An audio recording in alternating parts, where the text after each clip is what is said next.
Well, good morning, everybody. It's 10 o'clock. This is Lancaster Woodturners coffee hour number, I don't know, 67, I think. 67 or 68. I can figure it out when I get home. Yeah. And I'm going to take off my mask just to say hi. We are wearing masks here in the room out of an abundance of caution. Nobody wants to get COVID. There are, besides me, 4 gentlemen in the room, and I'll give you a quick peek at them. There they are. And we're socially distant, and we're wearing masks in accordance with good practices because none of us want to catch this bloody thing. We are also testing out new gear today after being a longtime advocate of let's do this only with Zoom, and then watching other people fumble like mad with it. I sprung for an ATEM Mini. So now with that, I can go like this, and now I can punch buttons to change cameras. So how about that?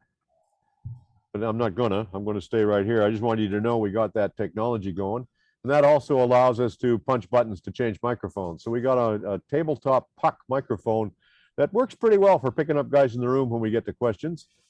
And right now I'm wearing a lapel mic, and I'm looking into a webcam that's right over top of the monitor so I can talk directly to you. Probably in September, we'll go back to doing this every week. But right now we're still on our every 2-week summertime schedule. And we got a little show and tell in the room. Let me just go back to a gallery view here. And how many out there got show and tell that you are dying to do today? Because we do have a guest star. I got 1, 2. Okay. What I'm going to do is we're going to have our guest star first, and we'll do show and tell later because he might fill the hour and he might not. And our guest star is Jim Duxbury. Good morning. And I'm going to replace the pin on him. Do you want to introduce yourself, Jim, before we go to slides? Sure do. I see a lot of familiar faces on here. A lot of familiar faces.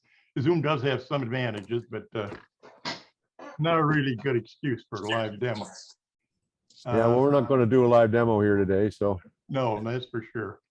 Well, you all know I'm from Cleveland, Ohio, originally.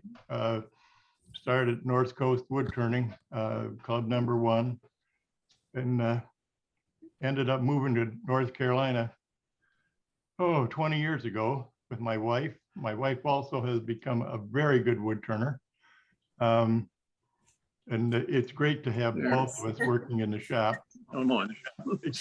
Except she hides the tools, and you can't find anything after a while. But anyway, we have a wonderful time. More than anything, I want to get into my slideshow and show what's going on. You can hear me talk anytime. Go for it. I'll bring up my first slide. And let me see here. All I have to do is click here and here, and this should be it. I don't breathe real well until you say you can see it. We can see it. Okay, fabulous. This is my little shop in Graham, North Carolina. I teach wood turning. I teach at the college and advanced woodworking. You'll see, this is the side door. And when you go in, this is what you see. This is my little shop. All these benches are on wheels. They're all the same height as the table saw. The thing has got all the dust collectors. A lot of people have shops and some have studios. I have a boardroom. This is my boardroom. And this is the other side of the shop with all the machinery. I'm known to be inventive, and there's equipment in here nobody's ever seen and wouldn't even know how to turn out probably. But anyway, I love it, and it works. It's like an old leather coat. When you put it on, it just fits, and you thrive in it. This bench on the side here, this is on wheels. It's all wired. Everything on this bench is plugged into this, and you can see this wire underneath here. That's going to the wall. I can roll this entire bench out in the driveway and plug in one plug, and everything on here works. This wooden cart over here has got all my tools on it. It's got 2 drawers with sandpaper and chuck adapters, all kinds of things. This rolls from one lathe to another lathe. So I've got a Powermatic over here, Shopsmith, two small lathes. This is my wife's lathe. She's a little short, so she's got a little stool. But anyway, everything's on dust collectors. This is looking the other way. This is all the really good drop-off pieces of wood and air hoses and things. We have a wonderful time out here, spend hours and hours. As you know, I'm known for kaleidoscopes. This is a traditional kaleidoscope. I teach this. I got into this because it actually teaches fine wood turning. There's two kinds of wood turners. Some are artists and they put a block of wood on the lathe and they turn a piece. And if they get a catch or a knot falls out or something, they got a smaller piece with a hole in it. When I put a piece of wood on the lathe, it usually has been drawn what it's going to be. It comes off exactly like what I wanted. The end of this has a glue joint. The other end has a rotating barrel. That's two different tolerances. It teaches length and it teaches turning to the exact dimensions. I enjoy teaching, and I even did the plans on it after I made a couple of these. Oh my God, everybody wanted to know how to do it. And I was writing on napkins and the back of whatever, cardboard. Getting calls at 10 o'clock at night. So I did plans, and I also do a DVD. And they're on, I still have those for sale if anybody would like them. Tell us about the optics in there. What actually makes the colors and the kaleidoscope part of it? Oh, you're getting into let me go a little further and I'll get into Okay. that. Okay, good. This is made in 3 pieces and you end up with 3 panels and you can actually have them engraved. Brewster invented kaleidoscopes in 1816.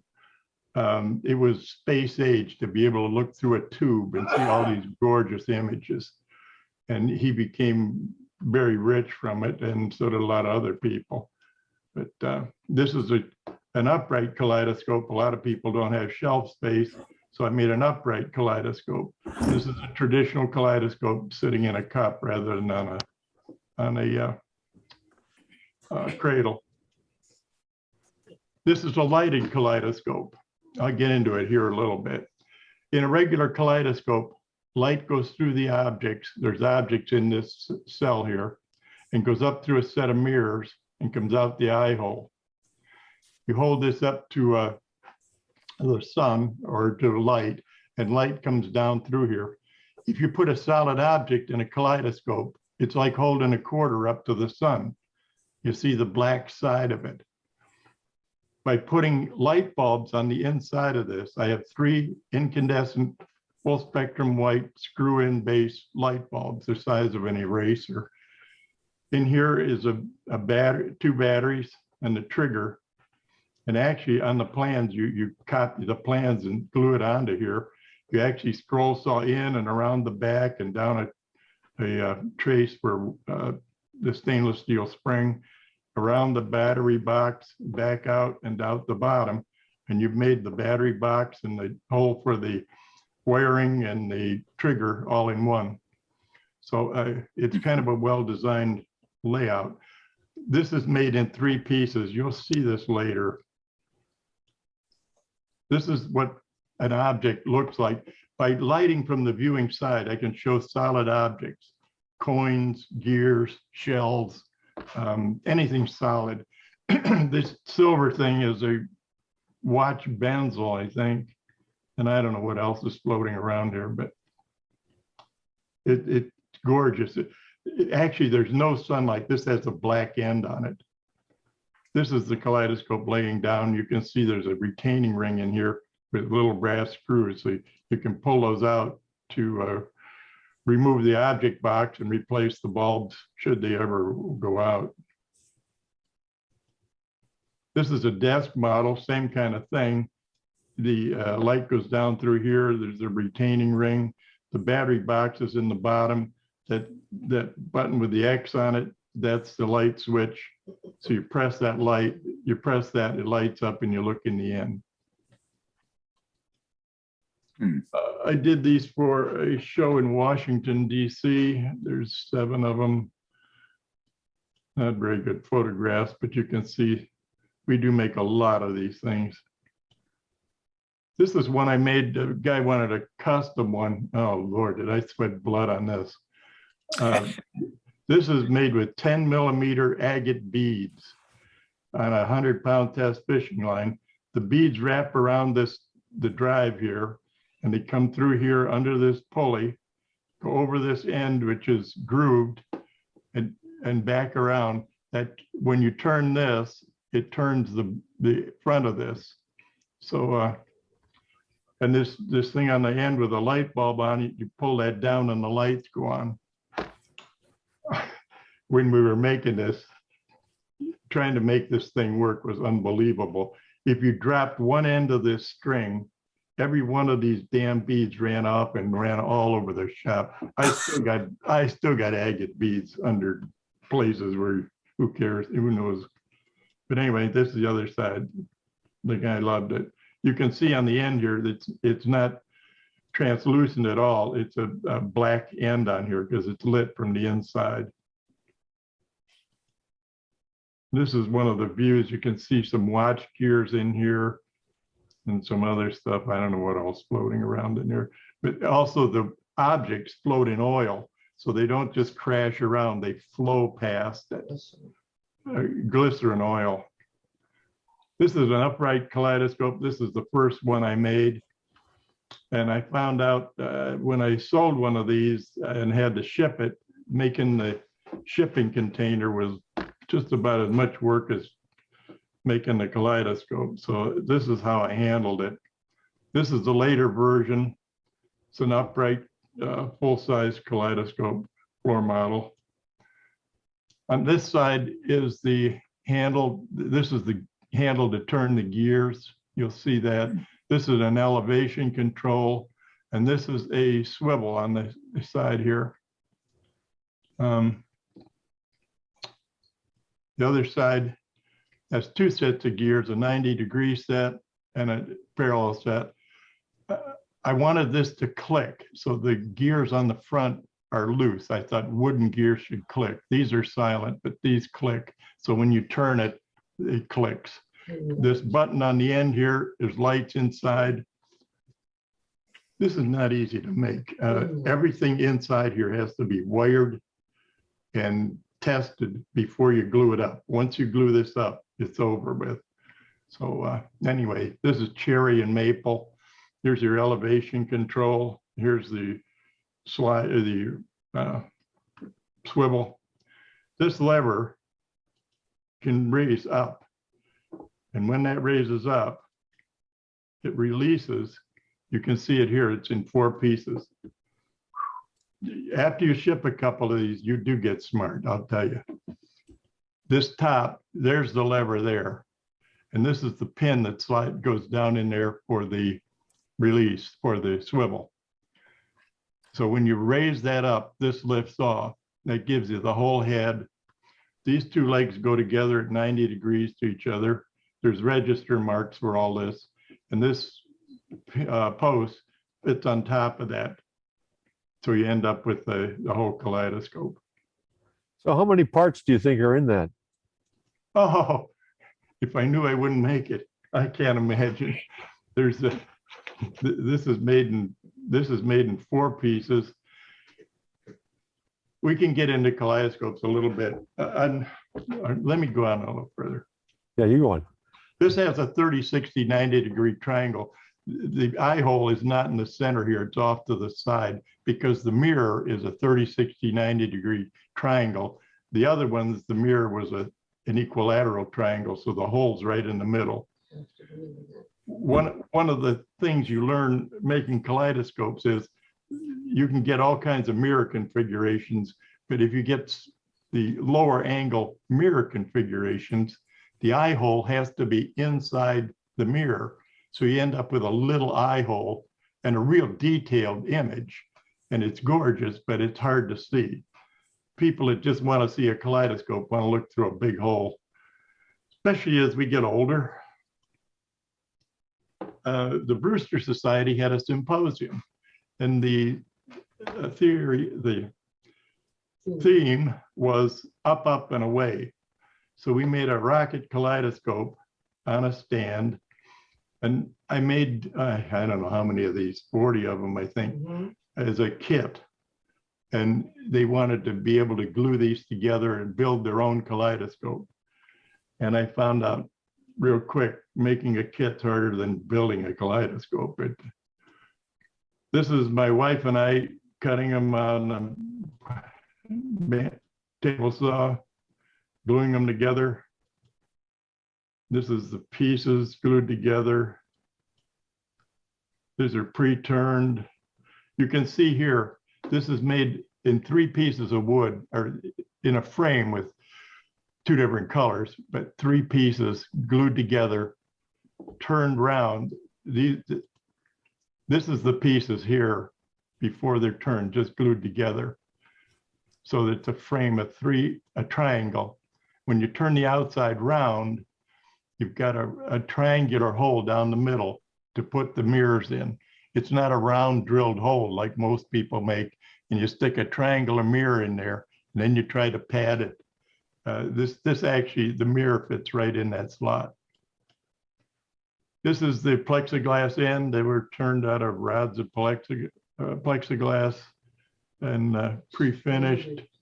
This is how I finish them. This is a rotisserie motor with a dowel down the middle that's got a square end on it, fits in there. It turns real slow. And this is a timer on the workbench here. You set it for 10 minutes, it starts turning slow, and you can put a really heavy coat of finish on there without it running. And in 10 minutes, the thing's all done. These are the bases and the fins. The fins are held in a block of plywood with a slot in it. That does 2 things. It holds the fins upright so you can spray them, and it masks off the part that gets glued. So it's all done in one shot. And here it is, up, up, and away. I turn hats. I turn all kinds of things. A lot of turners have they turn bowls, or they specialize in pens or whatever. I turn everything that you can imagine. Here's a set of hats. In turning hats, I found that I had a big log and I needed something else to turn. So I turned a pair of underwear. This is a size 34. It looks like a big bowl that's got holes in it, but believe me, I sweat on this one because this is not just a bowl bent. The crotch has to be flat this way and radius the other way. You bend that and shape it. The leg holes your body's not uniform. It's not 2 holes in the side of a bowl. These are oval shaped holes in the front of the bowl. So you can kind of see and also it ends up 10 inches deep. It's much harder to turn than a hat. These are 1/8 of an inch thick. Anyway, I'm known for my underwear. In some demos, about halfway through, people say something like, "Are you going to show them your underwear?" And, you know, some people understand that and some don't. Anyway, we do have a good time. I was in Murano, Italy. Murano, Italy is where they make all the glass. Even if you don't like glass, if you're there long enough, you like glass. It's gorgeous. And I love the chandeliers. And my wife said, you know, if you buy one of those chandeliers and get home and one of these little finial things is broken, that whole thing is shot. So I'm not going to go $4,000 for one of these things. So on the way home, you got a lot of time in an airplane over nothing. And I sketched up a chandelier. This is cherry and maple. These finials are made in 2 pieces. You'll see these later. All of my stuff is drawn. These are not gorgeous drawings that you turn in for a grade. These actually get used. Every piece on here is drawn full size. I did an article on this. It was published in Wood Turning magazine in England. Every piece is drawn an exact size, and I copy and use this religiously. There's nothing in the middle. Here's all the pieces knocked down before I put it together. There's the drawing. You can actually see this piece fits on the drawing. It's actually a copy of what's on here. These are made in 3 pieces. If there's not steam bent, if this was one piece, there would be short grain across here somewhere and it would break. By making them in 3 pieces, it becomes a piece of plywood, and it's just gorgeous. You can actually spring these. They actually are pretty durable, very durable, in fact. But anyway, here's the base. This is the spindle up the middle.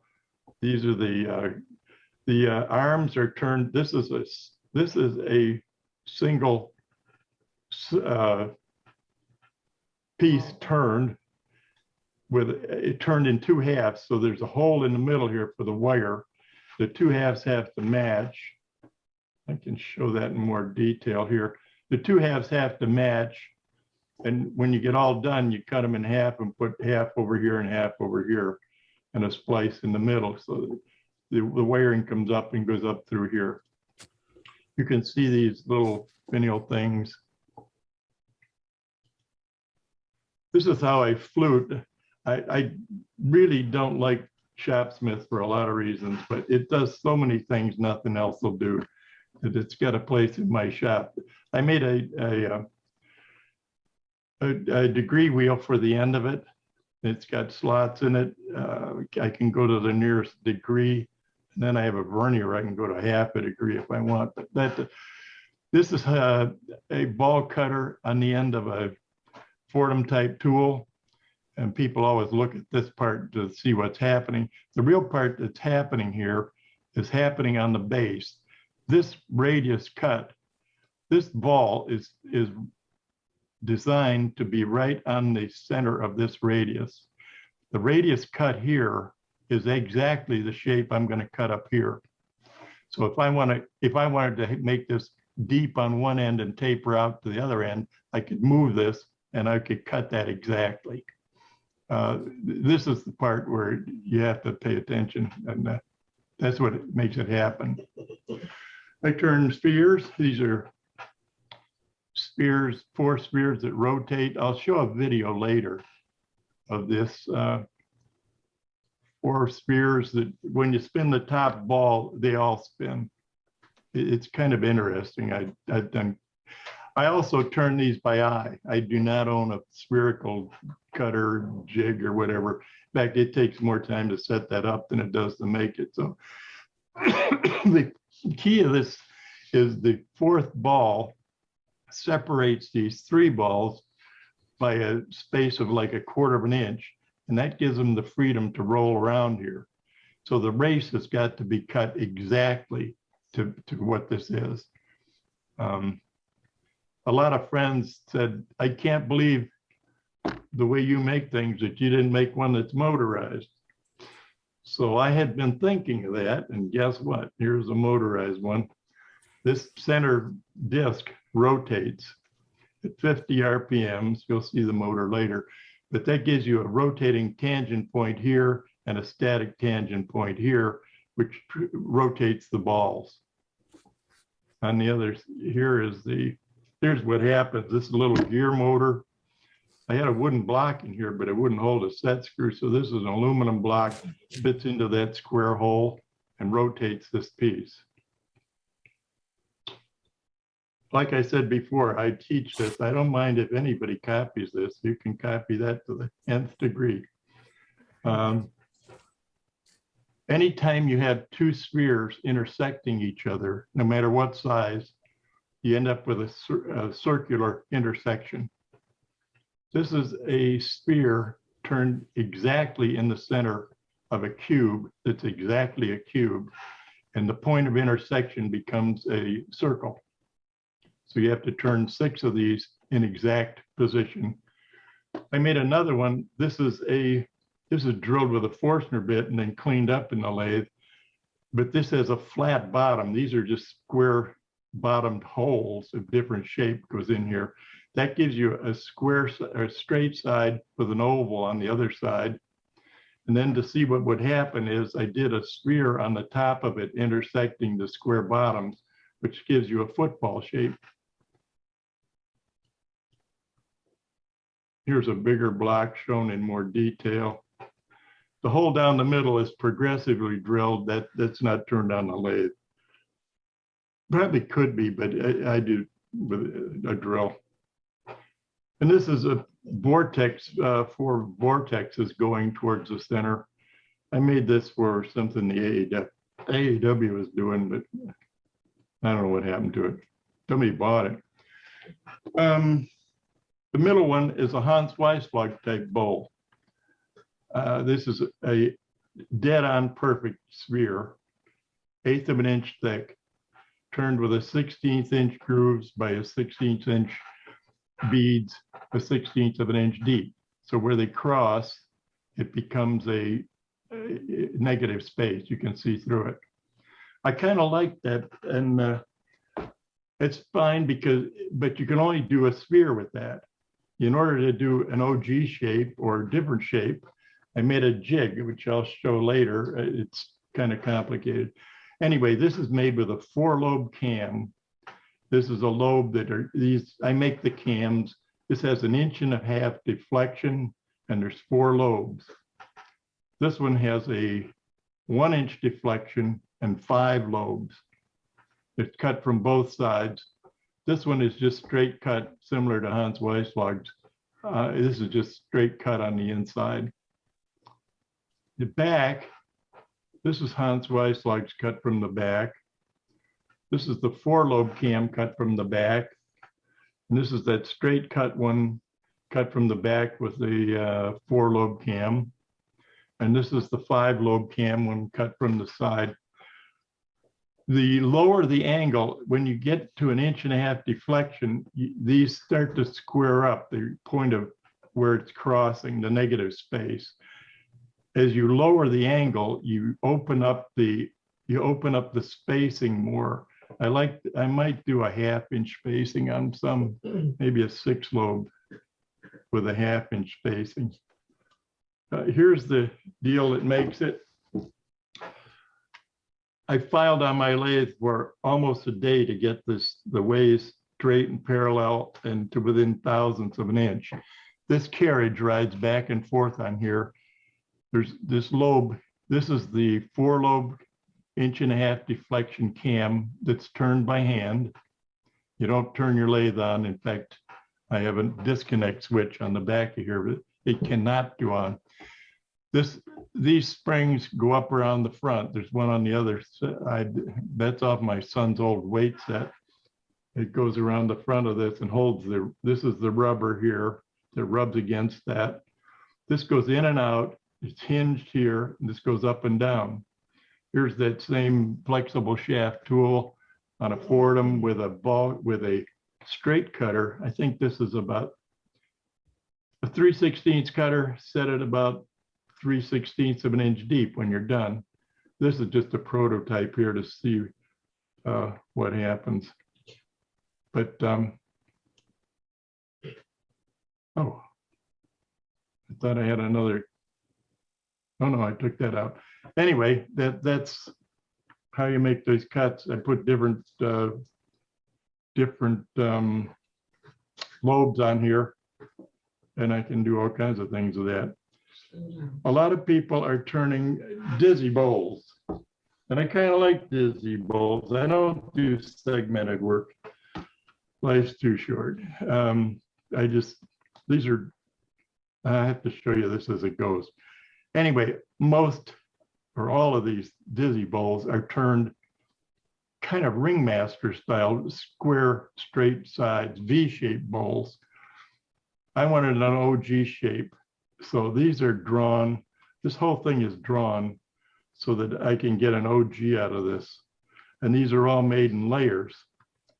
This gets really complicated, but anyway, this ring here could be cut out of the layer, maybe this layer, and this layer ring could be cut out of maybe this layer. So these are all drawn. I'll show the drawing, I think, here later.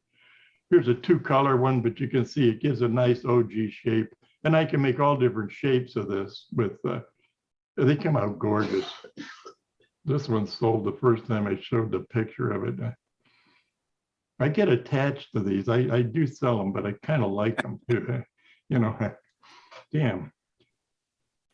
The ring on the top is made with a wedgie sled. I've redone, if you haven't used a wedgie sled, I've refined a wedgie sled. So my God, that thing works. This is a 12 segment piece on the top, and I don't even check it anymore. I put glue on them and a rubber band around them, and it's done.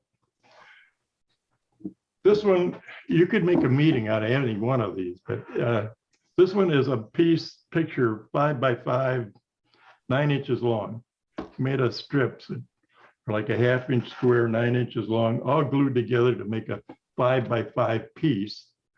And then it's cut at a 1/4 inch or a little bigger than that, 1/4 inch slabs all the way down. They're all indexed, they're all marked. And when I put them together and I index them and turn them like 3/8 of an inch as I glue them back together.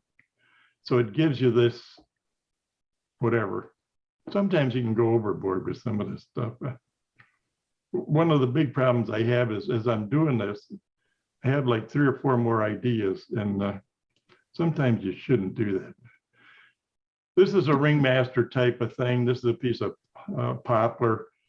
You cut at angles so that they make a bunch of rings, and these glue onto each other, and they become, from a flat board, you end up with a V-shaped bowl. And that's what I was talking about. I've redone my ringmaster. I bought an old secondhand one or something, fit on the Shopsmith, and I remade it to fit on the Powermatic and refined that a little bit. And I'll tell you, knowing how to do tangent angles and things, it is a real machine now. I can do a lot of things with that. This is a ringmaster type bowl. You cut one in maple and you cut one in cherry, and then reverse them so that you get black and white or positive and negative and that sort of thing. Just a fun way of using things.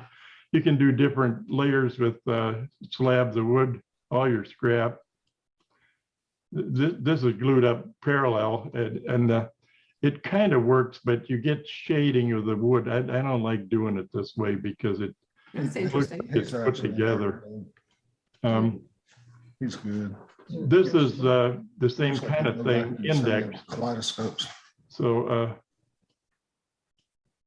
Question. is there a question? This is, I thought about how I would explain this, and I almost can't. This is done on a bandsaw. There's a piece about 1.5 inches thick, 10 by 10. The 1.5 inches thick is made of 3 different colors. And when you get all done, you cut it wedge shaped. You cut it from one corner to the other. So you got 10 by 10 pieces that are wedge shaped. You reverse the pieces and glue them back together and then cut them ringmaster style. You almost have to see more on that.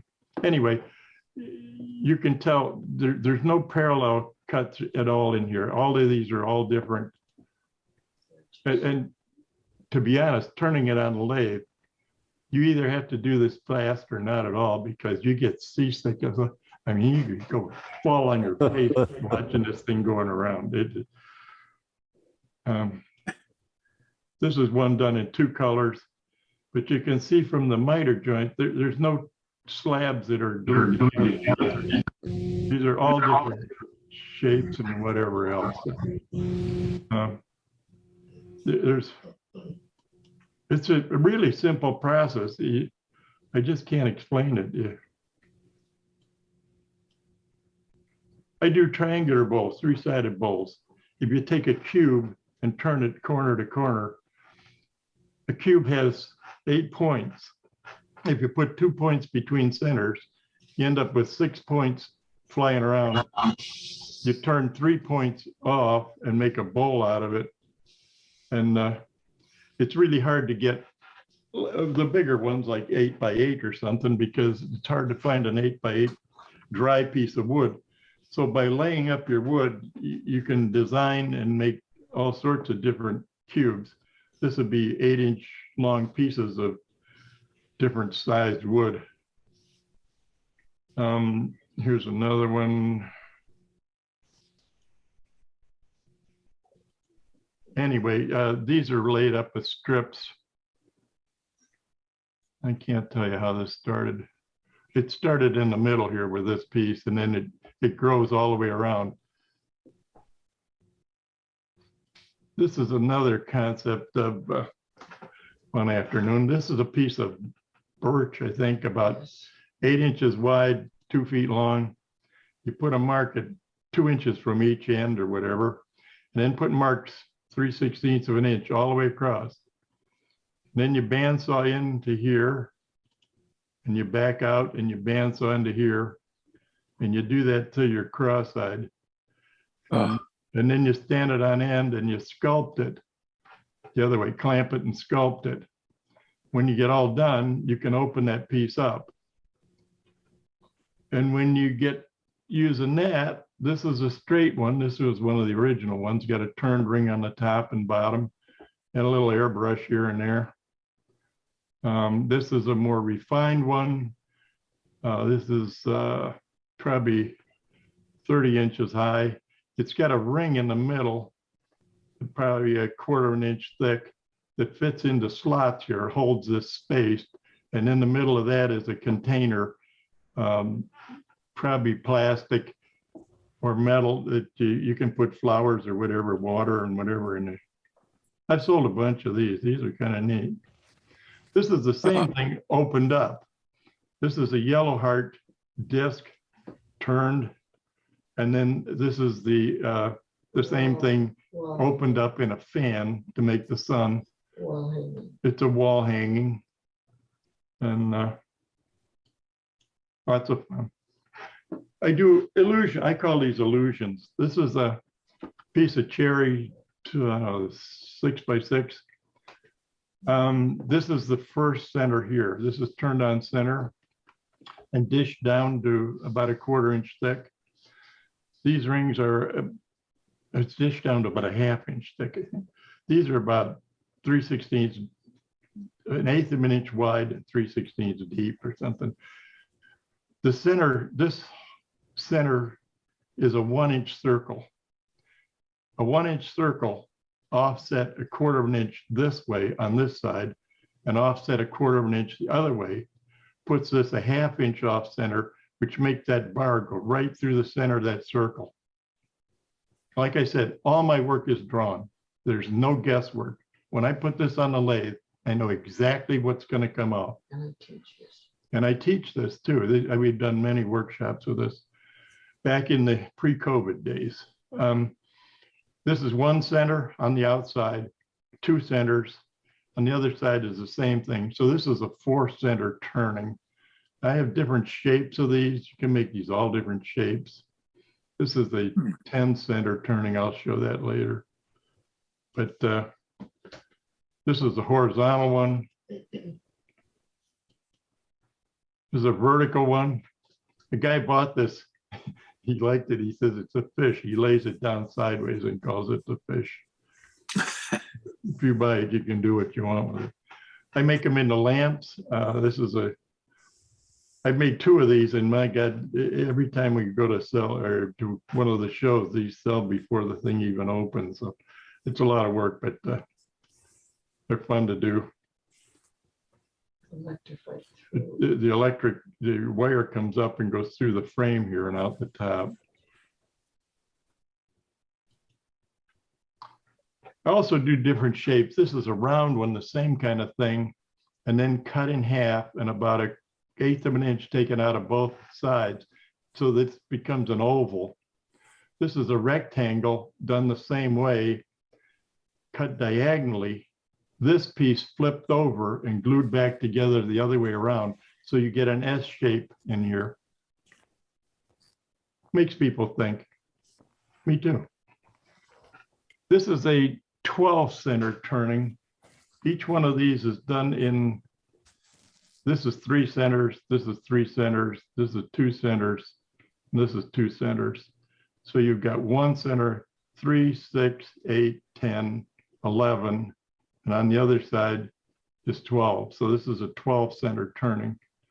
It's highlighted a little bit with some airbrushing. I got another one. Here's one that's highlighted. This is a 10 center turning. These are 3 here, 3 here. This is only 1 and 1. It's kind of interesting.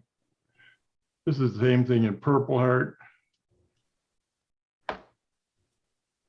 Like I said, this is 1 center, but the next center is tangent to that. So it gives you this moon-shaped size here. This is a ball box. This is 6 pieces of wood, mitered 45 degrees, turned, and then glued back together. So it opens up this way. When you open it up, you've got, this is a ball box. This is a hollow form, kind of Stuart Mortimer side kind of thing. I put a light, this isn't a light bulb, that's a turned plexiglass or a plastic bulb in there with an LED in it. And there's batteries in the bottom. You turn the bottom and it lights up. The top has a finial. This is a brass finial out of plumbing fittings. I'll show this later. Here's the, I don't like wooden threads. I like to do them and everything, but if you sell these things and the weather changes, the guy can't open it or can't close it or something. This is a plumbing nipple that's been rethreaded, and that's a coupling that's been rethreaded and turned on the lathe. I later took this out. I don't like the light bulb. It looks cheap in there. Put a finial in it and change the whole thing around. This is the same kind of thing. In wood turning, you get a lot of people make one-of-a-kind unique items. If you want two-of-a-kind unique items that match, you've cut them probably down to 10%. If you want lefts and rights that match, you've cut that in half too. So these are lefts and rights. These are probably 20 inches high in sycamore with mahogany bases.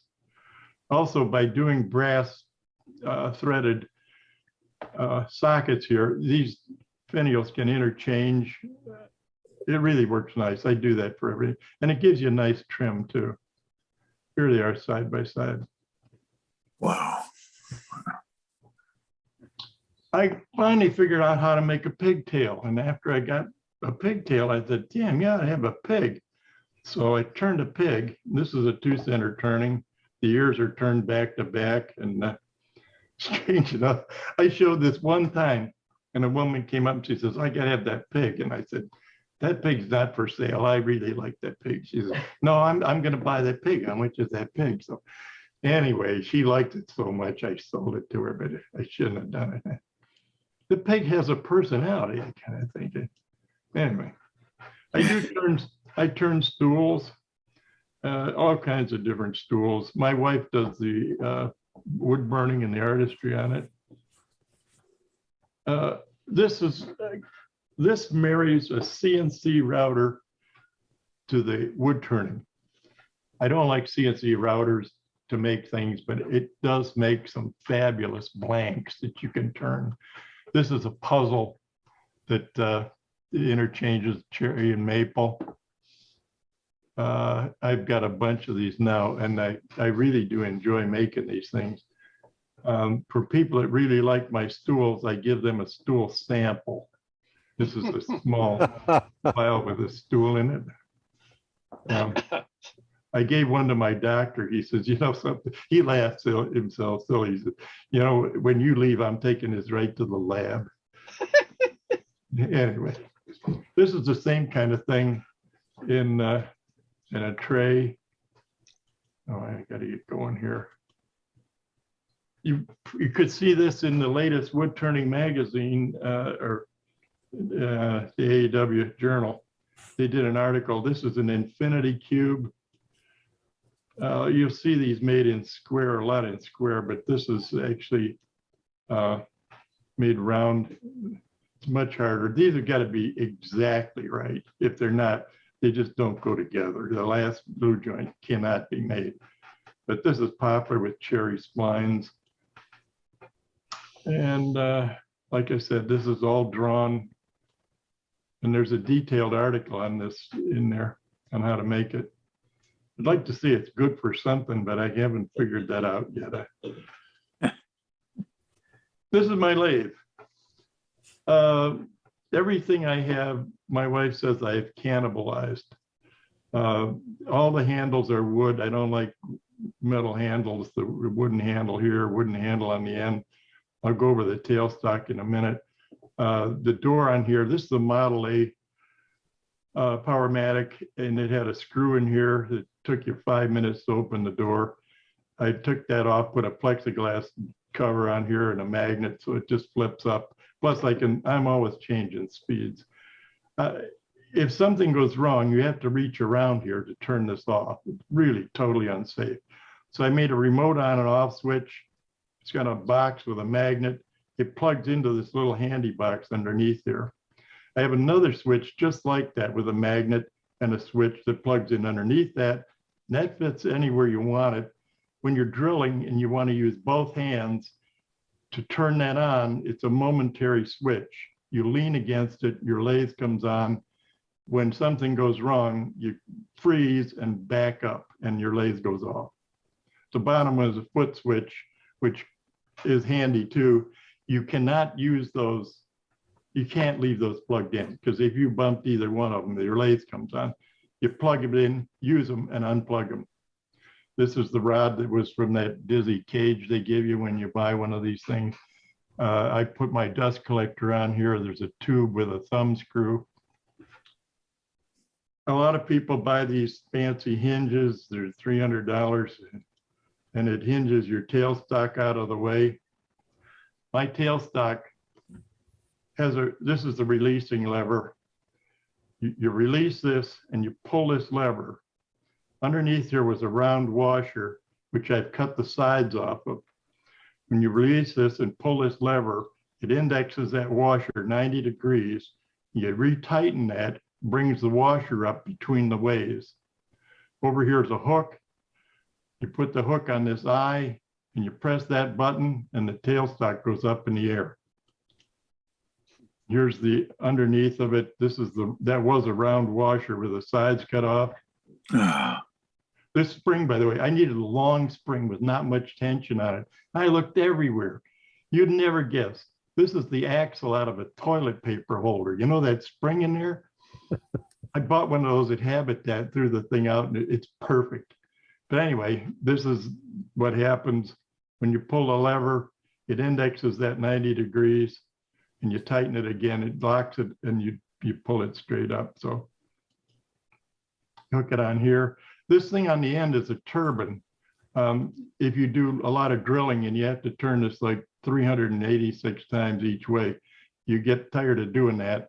I made a wooden turbine, and right here's my air hose. I spin this and hit it with my air hose. It runs about 300 RPM in and out. Works really great. Wow. That's what happens when you push the button. I'll show this on a video. I always wanted a 20-inch sander, always. Finally made one on a base plate and bought the disc. These are fabulous, much better than a regular 20-inch sander. You've got to have a dust collector and a platform, but with a 20-inch sander, it goes, I don't know, 3,000 or I don't know how many RPMs it goes, flies, it's screaming. You can turn this down to 400 RPM or something, and it really works great. We do demos all over the place. This is a historic park down here. They do a history day, and we fill in for them. This is what's left of my audience at the end of the demo. They don't always survive. But during COVID, the hospitals were having a hard time finding face shields. So the maker spaces got together and they 3D printed them, but they had no idea how to cut up the plexiglass shields. So I made a jig, a template that they would lock onto, and I could just cut around the outside of that, and I had this done. Here's my wife, Rita, and here's the bird, Beanie. Beanie helps us. She works out in the shop all the time, too. We do have a good time. I do some flat work. This is a cutout from my sink top, a granite sink top. I had it polished up and made this little rolling island for my wife. When you press down on this pedal, it opens up and there's the rubbish container in there. It holds a shop or a brown paper bag from the grocery store. And that's it. Wow. I got one more thing. I'm going to stop share. Think I got to, do I have a little more time? You're good. Okay. Ooh, you don't know what's happening on this end. Anyway, here I am. Can you see this? Yeah. This was done quick. It's supposed to play. I unlock it, pull the handle, lock it, get the hook, put the hook in the eye, push the button, it goes up.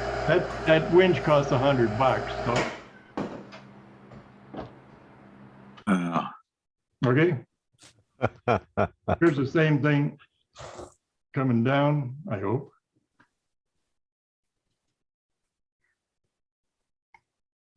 Well, What happened? Here it goes. Oh no, wait, I went too far. Now I'll push the button. Go down. Lift it up the sides. It doesn't work too hard. Wow. Hang on the wall. Unloosen it, push the knob in and tighten it. And away you go. it's heavy after all. It gets heavy after a while. That thing, anyway.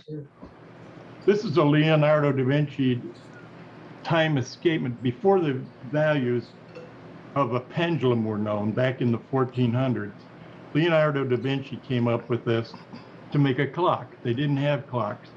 In fact, his clock only had an hour hand. It keeps terrible time, but I really like the movement, and so I made one. And like I say, it doesn't work very well, but it's really fun to watch.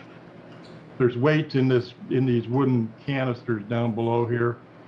They're 4-to-1 gear ratio, so the three of them, it'd be a 64-to-1 gear ratio. Anyway, what else have I got on here? Oh, this is my toolkit.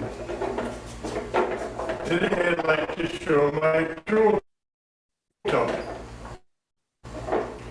Rita and I demonstrate all over the country.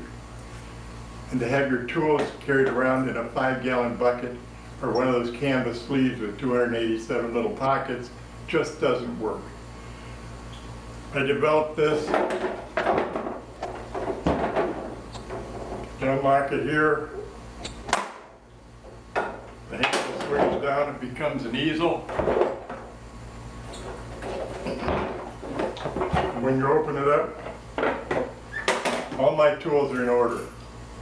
This first tool is a parting tool, the next one's a point scraper, next one's a round nose scraper. I know exactly where those are. I change tools often, so I know exactly where these things are. This is a spacer with magnets on it, just to hold things in place while they're in the case. This is a set of miniature tools, my chuck key, the pin for the tailstock. These are all specialized tools, this ring cutter, a little slot cutter for maybe kaleidoscopes and that sort of thing. When I do a workshop or a symposium or a demo, when I leave, if I see a slot in here, I know I'm missing a tool. You have no idea if you have all your tools in a 5-gallon bucket. These things are expensive. And not only that, they're exactly the way I want them. I can pick them up. They're all contained in here. Nobody's going to get cut on them. There's no point sticking out of something. They travel. They lock up this way. This flips up. Turn this little button, pick it up, you're ready to go. See you later. A little hamburger at the end there, but anyway. This is rotating balls.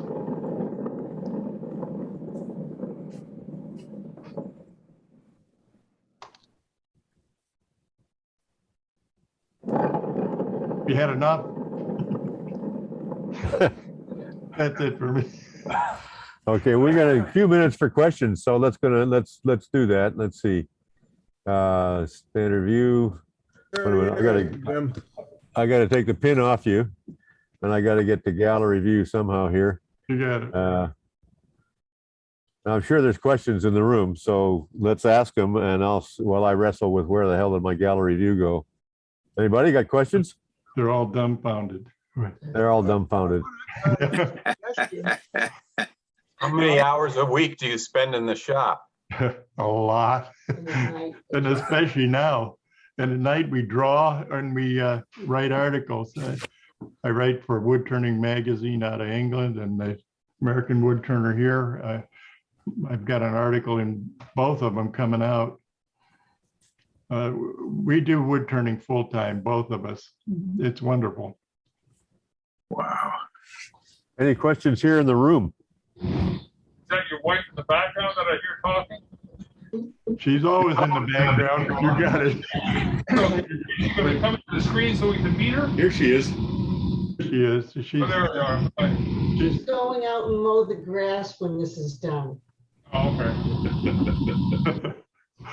Yep. She's wonderful. Best thing I ever bought was a zero-turn lawnmower. She loves it. Anybody else got questions? Feel free to copy any of my work. I have no problem with plagiarism or copying. I have a feeling that if you teach it and you sell plans to do it and somebody goes home and makes it, you can't get all out of joint. If you have problems, give me a call. I'd be glad to, or an email. I'd be glad to help with any of them. I have no problem with anybody copying. I hope you do it 10 times better than I do. It's been great to be here today. It really has. I want to see your motorized ball spinner. Do you have a video of it? No, I don't. That would be great on a desk. If you want me to, I could come back again. I could set it up and show it. I think it'd be great on a desk or dining room table, just sitting there, and then you turn it on and it starts moving. It starts to go. That would be the hit of the party. Well, anyway, no, I don't have time to set it up, but it is neat. One of the problems I have, I wouldn't sell it or anything because I have no idea how long those dizzy little motors last. You know, I forget how much it cost, but it wasn't that expensive. And I don't like to sell anything that isn't tried and true and proven. So, you can come back anytime and show us anything you want to. This was a terrific slideshow, Jim. Okay. Thank you very much. Well, I'll tell you that God's truth is we went over this like 3 or 4 times and I've cut half of it out. Well, that's what makes a good slideshow is you got good everything else. You got to cut half of it out. Yeah, you got it. Great to be here. Any last questions from anybody? Jim, one of the things that I liked was that that wedge-shaped bowl. It looked like the intro to the Twilight Zone. Well, it could be. Yeah.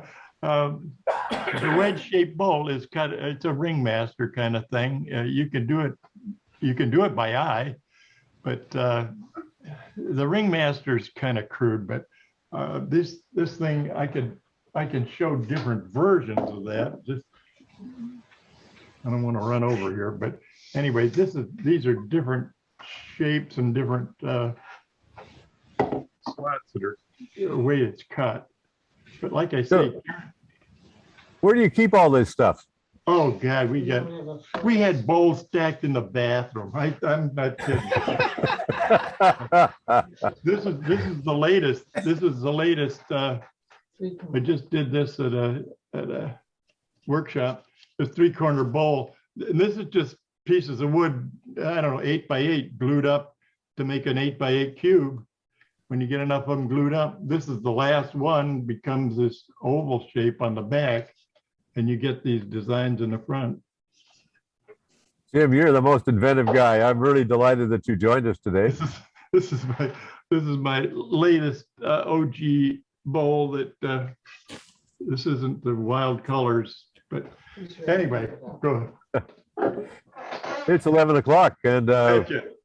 that's it for our hour this week. We'll be back in 2 weeks, and then in September we'll be back to every week again. I'll note when we change back to every week in the emails that go out. And of course, we'll post a video of today, and I'll probably also post that on the AAW forum so people who didn't attend this can enjoy Jim's slideshow as well. Thank you again, Jim. That was absolutely terrific. Thank you so much. All Anytime. right, Jim. Thanks, Jim. Thank you, Jim. On that note, bye all.